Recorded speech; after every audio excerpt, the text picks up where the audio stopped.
बेटी से रिश्ता। कहानी मयंक और विभा की है।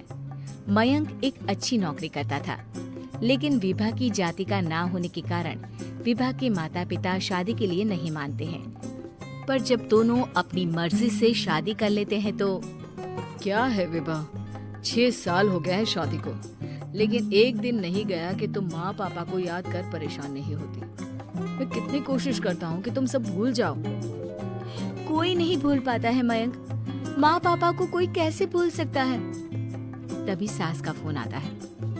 मान लो विभा से बात कर लो, आज उसे अपनी माँ की बहुत याद आ रही है। बेटा विभा, मैं आ जाऊं? हम दोनों चलेंगे तेरे माँ पापा के पास। बोलो। ना माँ जी, वो आप लोगों को कुछ बोलेंगे तो मुझे और भी बुरा लगेगा। आखिर आप भी मेरी माँ ही तो हैं। अरे सुन लेंगे ना यार, कोई बात नहीं, बोलेंगे ही ना।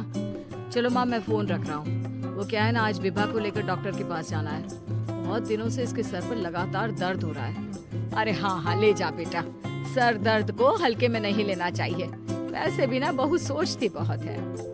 मयंक माँ का फोन रख देता है और दोनों कार से अस्पताल जाते हैं।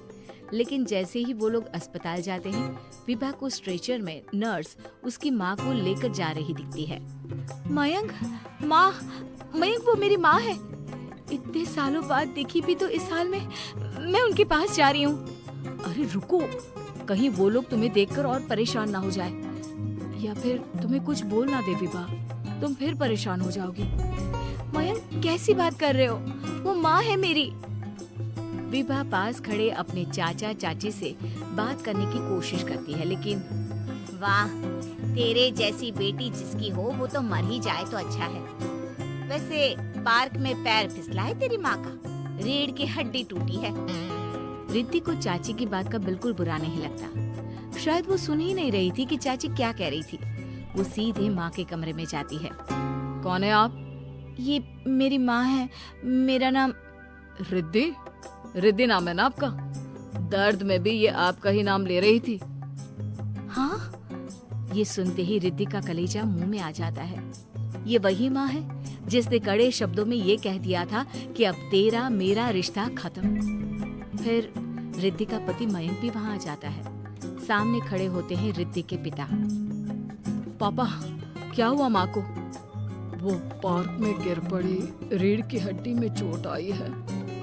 रिद्धि पिता की तरफ देखती है, लेकिन पिता मुंह फेर लेते हैं। पता है मयंक, माँ दर्द में मेरा नाम ले रही थी। मेरी माँ मुझे याद कर रही थी मयंक। मैं माँ को कुछ नहीं होने दूंगी, देख लेना। हाँ रिद्धि, हम मिलकर माँ का ख्याल रखेंगे, उन्हें फिर से खड़ा कर देंगे। लेकिन भैया कहाँ है? रिद्धि पिता के सामने जाकर खड़ी हो जाती है। पापा, भैया कहाँ है? वो अमेरिका में है, वो नहीं आ पाएगा। रिद्धि फिर माँ की ओर ध्यान कर लेती है। उस पूरी रात रिद्धि माँ को देखती खड़ी रहती है। पिता मन ही मन सोचते हैं, जब इतना ही प्यार था तो क्यों चली गई किसी एक अजनबी के लिए हम सभी को छोड़कर। तभी डॉक्टर बाहर आते हैं। आपकी वाइफ को होश आ गया है, क्या मैं उनसे मिल सकता हूँ? जी नहीं, वो बार बार अपनी बेटी का नाम ले रही है। रिद्धि बेटा, तुम अंदर चली जाओ। माँ रिद्धि को देखकर रोने लगती है। बेटा, माँ के गले लग जा। मैंने तो सोचा था तेरा चेहरा देखे बिना ही मर जाऊंगी। ऐसे कैसे? भला मैं अपनी माँ को कुछ कैसे होने दे सकती हूँ? माँ उठने की कोशिश करती है, लेकिन वो उठ नहीं पाती। देखिए, आपकी रीढ़ की हड्डी में फ्रैक्चर है। मुझे प्यास लगी है, पानी पीना है। रुको माँ, मैं हूँ ना, मैं पिलाती हूँ पानी अपनी माँ को।